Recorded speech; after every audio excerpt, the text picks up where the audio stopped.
This scene was so brutal, most people who saw it in person still have difficulty talking about it today. On today's episode, we'll be discussing the strange and unusual case of Peter Porco. There really is nothing worse than when family members turn on each other and fights become fatal. But in the case of New York parents, Peter and Joan Porco, who were attacked in their bed one night while they slept, something unbelievable would happen a few hours after the attack that would make the case so much more remarkable, specifically in the world of forensic science.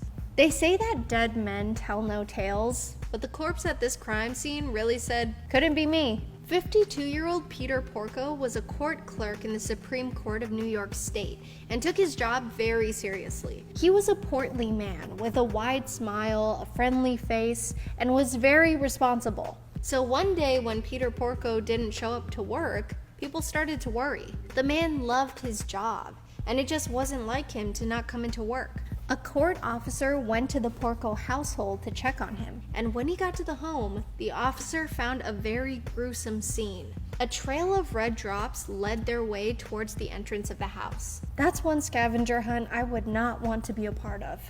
The front door of the house was ajar, with a singular key by itself still in the lock. When the officer stepped inside, it appeared that there had been a vicious struggle. Red was smeared along the doors and walls and tracked everywhere throughout the home. The officer looked to his right and saw a body laying there motionless, who he recognized as Peter Porco.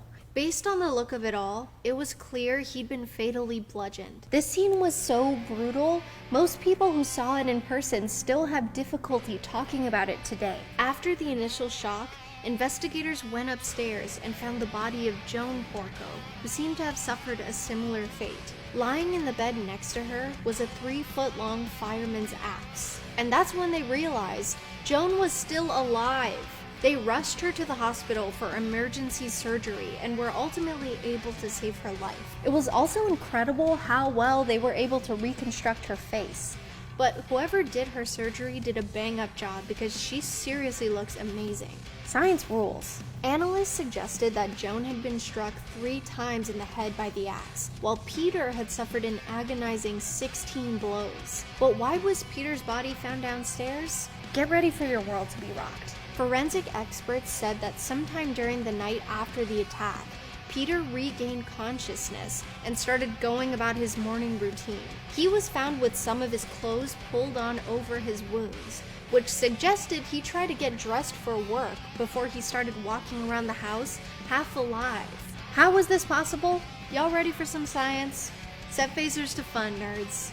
The top part of Peter's brain, the neocortex, which controls functions like thought, language, and reasoning, was damaged severely during those 16 whacks to the head. However, the autopsy revealed that his paleocortex, the part of the brain buried underneath the neocortex, was still intact. The paleocortex, as its name suggests, controls the primal instincts, aka the second nature stuff that you don't have to think about anymore. That is why Peter had gone about his morning routine like normal upon regaining consciousness and had gotten dressed, gone downstairs, made himself breakfast, and did the tasks that he'd normally done every single morning for the past few decades while he was gravely wounded.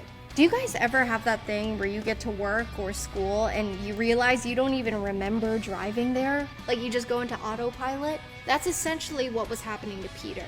And somewhere deep in the caveman part of his brain, he was still trying to perform the routine he always had. Say thanks to your paleocortex. The spatter evidence then showed that he even went out to get his morning newspaper. But because he was, the literal Walking Dead, he didn't realize the door shut behind him and automatically locked. But Peter wasn't done for yet. As his final move in this world, he went into the flower pot and pulled out the spare house key, let himself inside, and then slumped to the floor, and he was gone. The newspaper he'd just gone out to get was lying next to his body. Can you even imagine if you were the one person out there that morning walking your dog, and you just see this man with a gaping head wound lumbering out to get his paper in a daze? I would literally think the apocalypse had just started. And speaking of near-death experiences, Joan was fighting for her life as she was loaded into the ambulance and rushed to surgery. An officer who personally knew Joan was in the ambulance with her, and he was able to ask her a question before she was whisked off to surgery. He asked her if she knew who did this to her, and she nodded her head yes. He asked her if Christopher did this to her, and she very clearly nodded her head yes. Christopher was her 21-year-old son. Oof, that's gotta hurt. It was clear that Peter had been the main target of the attack, and when nothing appeared to have been taken from the home, the investigators theorized that this was a personal attack out of anger orchestrated by a family member. In total, Peter and Joan had 2 sons. 23-year-old Jonathan was serving as a lieutenant in the Navy and was literally on a submarine 20,000 miles away. So, nothing really pointing to him at the moment. And 21-year-old Christopher was a student at University of Rochester, which was just a 3-hour drive away. Both of the brothers had alibis for the night of the attack. So why did Joan indicate that Christopher was the one who had done this? When Christopher was questioned, they told him that his mom said he was there, and he adamantly denied it. 3 weeks later, Joan awoke from her coma. But now, Joan was suddenly telling the police that Christopher had nothing to do with the attack. Ah, the old bait and switch. All of a sudden, she's like, no, it couldn't have been Christopher. Leave my son alone. She also made this big public statement in the newspaper saying that her son was not involved in the crime, and that the police were pursuing him as a suspect from the start before they had any evidence. She begged the district attorney's office to leave her son alone and to search for her husband's real slayer. Ooh, hun, I think the call is coming from inside the house, if you know what I'm saying. There was no DNA evidence found in Christopher's car, and police couldn't even prove that Christopher had been on the highway that night. There were toll roads he would have taken to drive home, and they would have recorded his toll pass as he drove through them.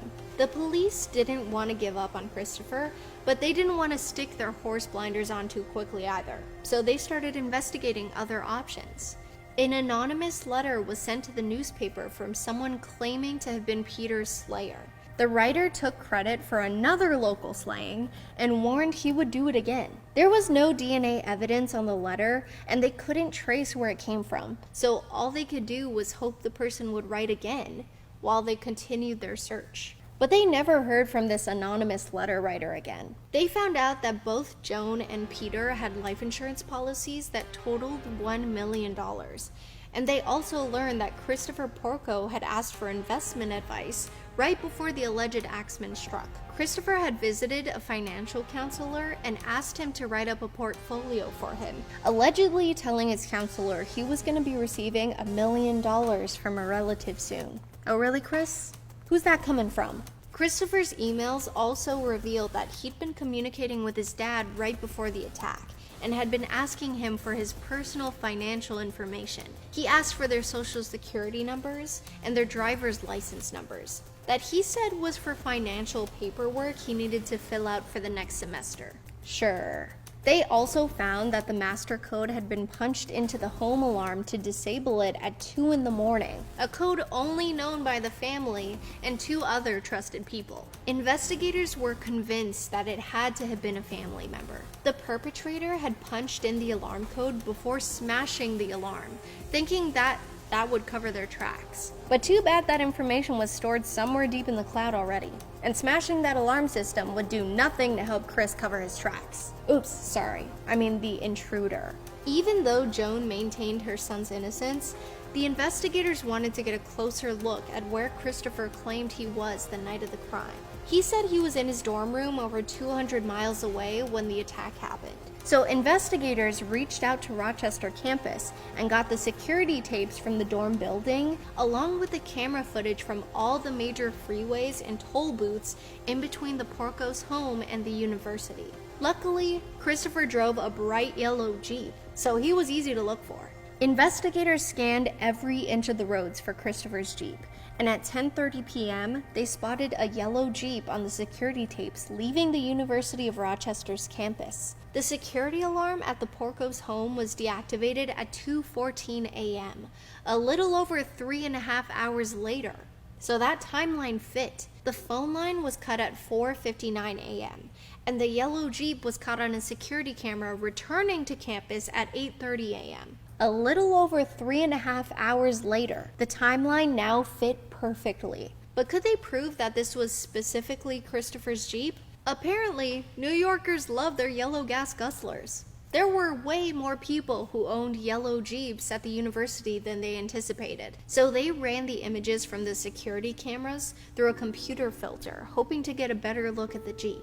After that, they could then make out mud splatters on the passenger side of the Jeep. They noticed the passenger side window had a torn parking sticker on it. There was also a political bumper sticker on the back tire cover. They compared those photos with ones they'd taken of Christopher's Jeep a day after the incident, and it was an exact match. But the one thing the photographic analysis couldn't prove was whether Christopher or someone else had been driving the car. Like a douchebag with something to hide, those windows were tinted. And remember how Christopher had to pass through a toll booth on the highway to get between the two places, but there was no recording of him doing so? The authorities found that the small electronic toll pass had been removed from the windshield and hidden under the dashboard so the signal couldn't be picked up, like he'd been trying to hide his tracks. The investigators realized there were no security cameras where people at the tolls had to pay cash, so Christopher had most likely gone through that way. One teller remembered a yellow Jeep coming through her booth around 11 p.m. that night, right before she was off, but she couldn't remember what the driver looked like. Each person who pays cash gets a ticket handed to them that's time-stamped. Then they stick the ticket in a slot that allows them onto the toll road. Only 12 vehicles went through that particular toll booth that night, so they gathered the tickets from the booth and sent them for DNA testing. When the test came back that a few tickets had been found with DNA on them, they were hopeful. And when they found out that one of the tickets had come back as an exact match to Christopher Porco's DNA profile, they were ecstatic. Luckily, our boy was nice and sweaty that night, so he left a hella extensive trail of skin cells on his ticket. Thank you, mitochondrial DNA testing. You really are the powerhouse of the cell. After considering the elements of the case, prosecutors believed that the motive was money. Investigators found that Christopher had forged his parents' signature on some bank loan documents and borrowed $30,000 without their permission. Then they found an email from Peter to his son. The email from Peter said that if Christopher ever used his credit again, he would be forced to file a forgery affidavit. He suggested Christopher come home so they could talk, and he signed off by saying despite the fact that they were disappointed in him, they still loved him. Christopher's world was caving in on him, and he could do nothing to stop it. He was failing his college courses, his dad had cut off his funds, and he was quickly running out of money. Not only that, but the investigators had found out that Christopher had a record of breaking into his own parents' home and stealing from them before. In 2003, Christopher had broken into his parents' home and stolen a laptop from him that he then sold on eBay for money. They also found out that he had been scamming people on eBay by pretending to sell things from his brother's eBay account. His gag was he would sell an item and then never send it to the customers, claiming that he was the brother of the seller and that the seller had passed away. While they analyzed Christopher's history of burglaries and pathological lies, they started to get an image of a very antisocial personality. They concluded that his personality and lack of a moral compass was consistent with that of a sociopath. Prosecutors believed that Christopher chose to swing the axe on his parents in exchange for their life insurance money. After the prosecutors were certain they'd solidified a timeline and a motive, they had only one piece left to their puzzle. They wanted to know why Joan had changed her story and claimed her son now had nothing to do with it. While it's not uncommon for people with head injuries to lose memory from around the time of the event, they wanted to know why she told them Chris had done it when she was in the ambulance. Maybe because she just lost the love of her life and didn't want to lose one of the last two people she had left in the world? A year after the attack, Christopher went on trial while his mother stood by him and maintained his innocence the entire time. But the jury saw that the evidence was overwhelming and found him guilty, sentencing him to a minimum of 50 years in prison. Christopher's mother, to this day, still believes he is innocent. In the world of Christopher Porco, if you don't get your way, it's totally acceptable to chop up your own parents and blame it on someone else. Just so long as you get the life insurance payout, of course. I think it's rather fitting now that one of the two people in the world that Christopher Porco had tried to rid himself of, one of them will be one of his only visitors in jail for the rest of his life. Thanks for watching!